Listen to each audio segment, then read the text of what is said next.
Good morning and welcome to Edoscope. I remain Dr. Iruro Stephen Izu, and today we are going to continue a series of quotable quotes for consciousness and change. This is going to be our part 5 in this series, and today we're going to be taking 3 quotes, from some eminent and enigmatic minds, people who have gone ahead of us, who have seen it all, and who have left us with some words, of wisdom. So we're not going to trifle with them, we're not going to trivialize them. All of them are very important. And we're going to begin, with the one of Marcus Tullius Cicero. Marcus Tullius Cicero, was an ancient Roman senator and lawyer. He was somebody who was born into an average, family, but he was determined, to become prominent in the Roman society. And in those days, how you could become prominent in the Roman society is by joining the Senate or being a senator. You know, Senators were highly revered, in the ancient Roman society. You know, and that because they were the ones that made and unmade laws, in Roman society. Now, so to be able to enlist yourself into the Senate, to join the Senate, you must have been, a very prominent lawyer or a war veteran, a general, of incontestable, attainments. So, of course, Marcus Tullius Cicero shows, law. So he read law, he studied law, and became very prominent, a prominent lawyer, defending, prominent politicians, and by so doing, he was able to be enlisted or, co-opted into being a member, of the Senate. He wrote extensively on law, issues on law, both ethics of law, logic of law, and so on and so forth. And he left with a very fundamental quote, and the quote is the welfare of the people is the supreme law. The welfare of the people is the supreme law. Now, Latin is called Salus Populi Suprema Lex Estor. Salus Populi Suprema Lex Estor. The welfare of the people is the supreme law. Now, leaders must understand the fact that, government without governance is useless.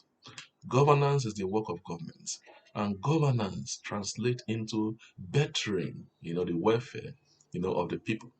Now, if there is no improvement in the living conditions of the people, if there is no an enhancement, of the welfare of the people, governance, it simply shows that governance has failed. We have bad governance and not good governance. Governance should be responsive. Governance should be responsible, responsive to the yearnings, of the people.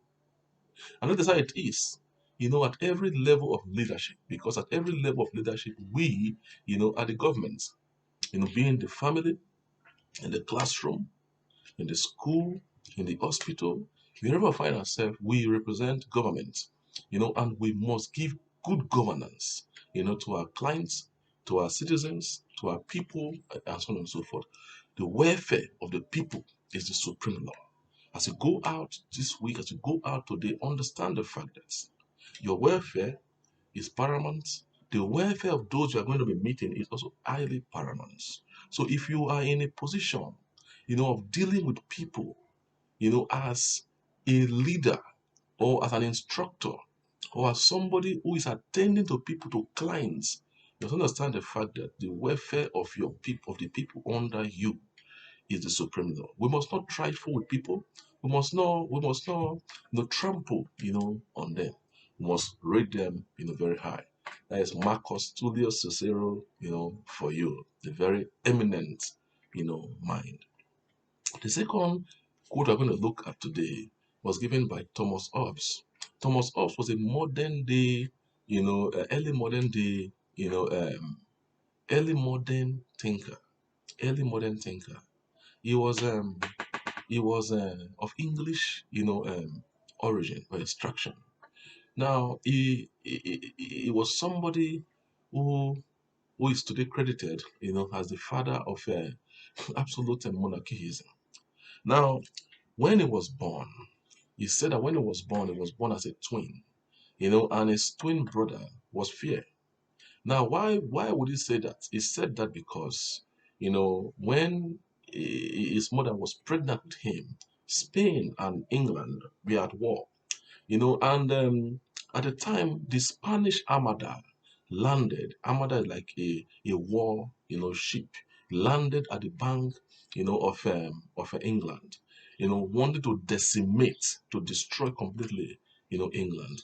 Because of that fear, his mother went into early labor and gave birth to him. So he said that he was born as a twin. His twin brother, was Fear. He said, and I quote, "Covenants without the sword are but mere words, and of no strength to secure a man at all." Covenants without the sword are but mere words, and of no strength to secure a man at all. Thomas Hobbes. Now, covenants here represent law, represents agreement, represent constitution. He said when covenants are not having corresponding, you know, uh, uh, uh, uh, you know, um, allowances to punish offenders of this covenant, those who have disobeyed this covenant, then the covenants are but mere words of mouth, and they have no strength to secure any man in society. Now, what does this, imply to us? It implies to us that when people go scot-free, haven't committed atrocious acts that are negating the spirit and the letters of the Constitution or the laws of the land, and these same people go scot-free, it will only encourage others to perpetrate such acts, such ill acts, because they know they will still go scot-free. Every law, the reason why society is called civilized is because of the laws that are governing society and because of the corresponding uncommensurate punishments or penalties that are apportioned by law to defaulters.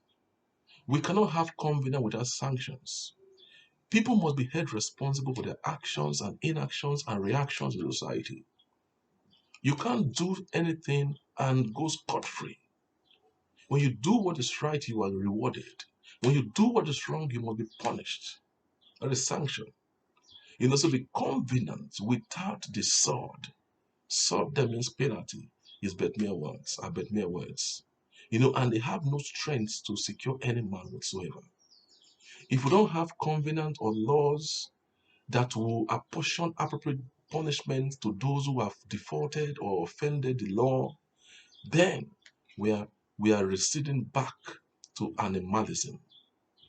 And so, in our country, Nigeria, in our continent, Africa, in the world at large, people who have offended the law must be given appropriate punishment according to Thomas Hobbes. The covenants without the sword are but mere words, and have no strength to secure any man at all. The last quote we're going to take is from Charles Darwin.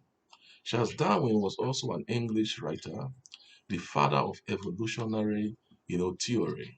He believed that he believed in the fact that man evolved and not created.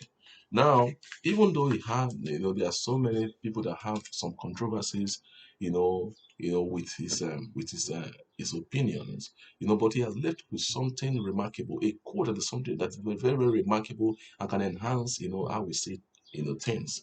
He said, "It is not the strongest of the species that survive, nor the most intelligent that survive, but the ones that are responsive or are adaptable to change.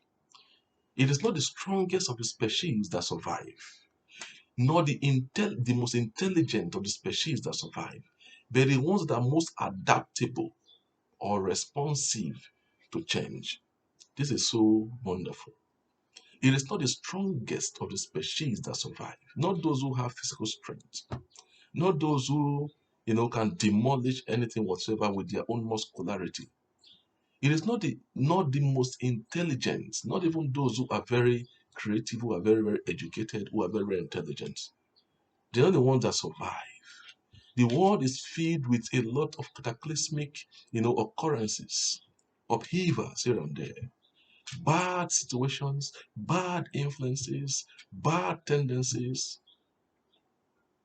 And Charles Darwin is telling us this morning that it is not the strongest that survive.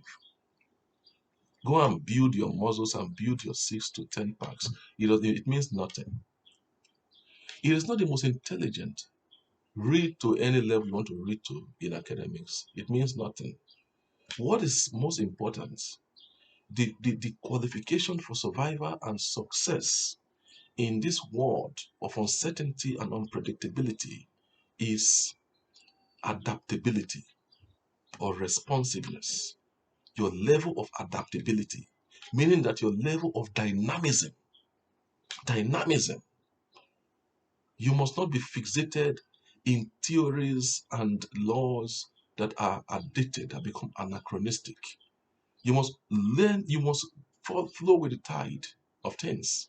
You must flow with the tide of things. You must understand how things have changed and how you can also change with things, not for bad, but for good. So Charles Darwin for us. It is not the strongest. It is good to be strong.